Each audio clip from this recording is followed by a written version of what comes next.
हुकूमती इत्तेहाद का मुस्तकबिल क्या है? और बहुत सारे मामलात पर पिछले दिनों में हमने कुछ गुफ्तगू देखी है और हिदायत भी पार्टी क़यादत की तरफ से जो है वो सामने आई हैं। अहमद अवैस साहब, आपकी सिर इस पर क्या राय है? आपको लगता है ये इंतखाबात तक इकट्ठे रहेंगे मुस्लिम लीग नून और पाकिस्तान पीपल्स पार्टी? नहीं, मेरे ख्याल में अब इनके रास्ते जुदा हो जाएंगे और ये बिल्कुल इंडिपेंडेंटली इलेक्शन में अपने इलेक्शन सिंबल भी अलग और बिल्कुल अपनी एक अलग से अब रेस शुरू हो जाएगी मैक्सिमम सीटें विन करने के लिए और अपनी पोजीशन को एस्टैब्लिश करने के लिए। और पहली प्रायोरिटी के फेडरल गवर्नमेंट बनाने के लिए कौन आगे रेस में जाता है और उसके बाद प्रोविंशियल जो गवर्नमेंट्स हैं सूबों के अंदर क्या हैसियत और क्या पोजीशन बनती है, ये ऑल टुगेदर एक डिफरेंट बॉल गेम है जो अब शुरू होने वाली है, मुझे ऐसा महसूस होता है। और अभी जिस तरह वाला साहब बात कर रहे थे, बड़ी अच्छी बात कर रहे थे कि आज कोई इलेक्शन टाइम पे होने चाहिए। काश ये जब असेंबली पंजाब की और केपीके की जब डिसॉल्व हुई थी उस वक्त भी अगर ये यही बातें कर रहे होते तो शायद पाकिस्तान के हालात बहुत जल्दी से सुधर जाते। लेकिन बहरहाल देर आए दुरुस्त आए, अब भी इलेक्शन हो जाएं तो मामलात होंगे। लेकिन ये बात मुझे वाज़ेह नजर आती है कि ये दो बड़ी पार्टी जो हैं ये इनके रास्ते इलेक्शन के लिए बिल्कुल जुदा होंगे, ये अलग अलग। लेकिन मुझे इसमें अहमद वैसा एक चीज की तरफ वजाहत कीजिएगा, क्या अब देखिए पंजाब और खैबर पख्तूनख्वा की असम्बलियां तो टूटी लेकिन इंतखाबात अभी तक नहीं हो सके, निगरान हुकूमतों की अभी तक जो है वो मौजूद हैं, तो क्या ये एक प्रेसिडेंट सेट नहीं हो जाता कि अगर हालात नागुज़ीर हो या फिर सिक्योरिटी और बजट जैसे मामलात वहाँ पर कोई हल ना हो सके तो फिर इंतखाबात आगे जा सकते हैं और यही कुलिया जो है वो आम इंतखाबात के ऊपर भी लागू हो जाए? देखिए ना, अगर लेकिन इसमें या तो हो ना कि एक्चुअल पोजीशन वैसी हो। अगर आप इनका ले लीजिए इस वक्त फेडरल गवर्नमेंट का जो अब ये कैबिनेट है इनकी, इसका आप बजट सामने रख लीजिए, इनके एक्सपेंसेस को सामने रख लीजिए। अभी इन्होंने चेयरमैन सेनेट के लिए जो एलोकेशन ऑफ फंड्स और ये नए मोरात वगैरह का सिलसिला, इसका मतलब है कि बजट का इनके पास फंड्स जो हैं वो सफिशिएंट मौजूद हैं। और जो सुप्रीम कोर्ट के सामने भी जो डिटेल्स आई थी वो भी उस वक्त उसके मुताबिक भी फंड जो थे वो एक बिल्कुल 0.01% जो इलेक्शन के लिए खर्च होना था, जो इनके पास अवेलेबल फंड थे उसमें से, तो वो नहीं कराया गया। बहरहाल ये स्टोरी ऑफ पास्ट है, हमें आगे बढ़ना है तो इसलिए अर्लियर द बेटर। लेकिन ये जवाब जो हम बनाते रहे उस वक्त भी कि डिले, ये हालात ठीक नहीं है, फलां ठीक नहीं है, अभी फौज नहीं आ सकती, बॉर्डर पे हालात खराब, बॉर्डर पे भी कोई ख़राब नहीं थे, इंडिया बल्कि मजाक उड़ाता रहा है उसका कि देखो जी हाँ ये हमारे तो कोई यहाँ से मूवमेंट नहीं और ये कहा जा रहा है। लेकिन ये सारी बातें अपनी जगह पे। मैं तो कहता हूँ कि इसको पॉजिटिवली हमें लेके आगे चलना है। जो हो चुका, जो गलतियां हो गई सो हो गई। अब पाकिस्तान को बचाना है और इसको एक इस्तकामत की तरफ लेके जाना है, तो हमें इसमें कोई शक नहीं है।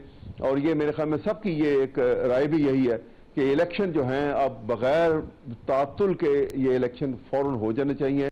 और जो भी पॉलिटिकल गवर्नमेंट आएगी वो गवर्नमेंट जो है 5 साल का मैंडेट लेके आए और आके वो मामलात जो है वो पॉलिटिकल स्टेबिलिटी के लिए भी काम करे और इकोनॉमिक स्टेबिलिटी के लिए भी काम करे, तो मामलात सुधर जाएंगे। राइट। मुराद राज साहब, आपकी जमात तैयार है इंतखाबात के लिए? क्योंकि बहुत सारे पॉलिटिकल स्टेक होल्डर्स हैं पाकिस्तान में, ये सियासी जमातें हैं, तो क्या इंतखाबात के लिए हमारा आपको जो एक माहौल होना चाहिए वो आपको मौजूद नजर आता है? देखिए, हमारी जो नंबर 1 डिस्कशन इस वक्त पार्टी मीटिंग्स में भी हो रही है वो इलेक्शंस पे हो रही है। और नंबर 1 प्रायोरिटी है is right now general elections, जो कि इंशाल्लाह ताला अगले कुछ महीनों के अंदर सामने आ रहे हैं। मैं आपको ये बताऊं, जो आपने पहले बात की ना, अगर टाइम पे इलेक्शन खुदा ना खास्ता ना हुए तो ये वो प्रेसिडेंट बन जाएगा कि अगली दफा भी कोई ट्रस्ट नहीं करेगा कि जी मुल्क के इलेक्शंस टाइम पे हो ना हो कोई फर्क नहीं पड़ता। सो इसलिए ये पहले ही अभी पंजाब और केपी के साथ तो जो हो गया चले गुजर गया, मगर सब इलेक्शंस इकट्ठे होने चाहिए। और ये प्रेसिडेंट हमें कभी भी नहीं बनाना चाहिए कि इलेक्शंस टाइम पे पाकिस्तान में ना हो। आई थिंक दुनिया कहाँ की कहाँ चली गई है और हम बड़ी माइन्यूट चीज जो है इलेक्शन उस पर अभी तक फंसे हैं। और मुल्क के हालात आप देख लें, इलेक्शन जो है इंशाल्लाह ताला, जो आप कह रहे हैं कि नून लीग और पीपल्स पार्टी, आप देखना इनकी पूरी लड़ाई शुरू होने वाली है अन करीब।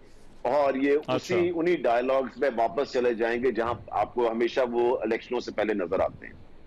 सो वही सब कुछ आपको अच्छा। दोबारा नजर आना है तो आपको कैंपेन के आपको अंदर। इनकी आपको ये इलेक्शन तक इकट्ठे जाते हुए नजर नहीं आ रहे, इलेक्शन तक?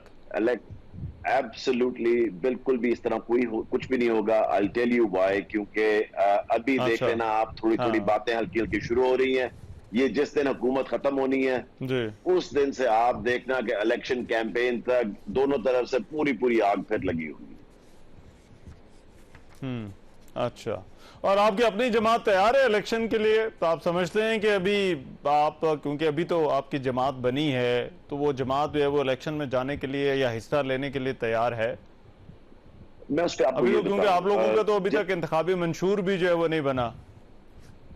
देखिए मंशूर एक बड़ा जबरदस्त डॉक्यूमेंट पार्टी, होता है जो कि बड़ा बड़ा जबरदस्त बनाती है। पीपल्स पार्टी को 50 साल से ऊपर हो गए मंशूर बनाए, नून लीग को मेरे ख्याल से 30 साल से ऊपर हो गए हैं। बड़ी खूबसूरत किताबें बनाई जाती हैं और वो किताबों तक ही रह जाती हैं। आपने भी देखा है कितनी इंप्लीमेंटेशन मंशूरों की होती है। अच्छा। मगर मैं आपको ये बता दूं कि क्योंकि सारे मेजॉरिटी लोग जो हमारे पास हैं आए हैं अभी तक, वो MNA, MPs, federal ministers, provincial ministers हैं, तो वो पॉलिटिक्स में कोई नए नहीं है। ठीक है। सो जो भी आया है वो उसकी एक अपनी वैल्यू है, अपनी एक वर्थ है जहां पे वो इलेक्शन लड़ते रहे। सो इसलिए मैं समझता हूं कि election is not going to be that big a problem for us. इंशाल्लाह ताला पूरा पूरा तगड़ा इलेक्शन लड़ेंगे और देखते हैं अल्लाह ताला जो फैसला इन पे करता है, विल गो विद दैट।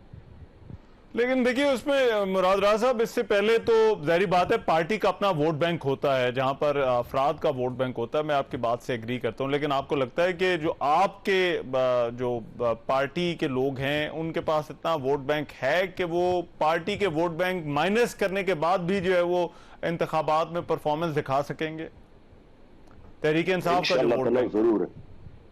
आप देखना कि उस पे हमारी कैंपेन ईद के फौरन बाद जो है, ईद पे शुरू हो जाएगी पूरी कैंपेन हमारी। और आपको एक पूरी कैंपेन बनाने अच्छा। के लिए 30 to 60 मैक्सिमम 60 डेज चाहिए होते हैं पूरी कैंपेन बनाने के लिए। तो हमारी इलेक्शन की कैंपेन इंशाअल्लाह ताला ईद के बाद आपको हर जगह नजर आएगी पूरे पाकिस्तान के अंदर।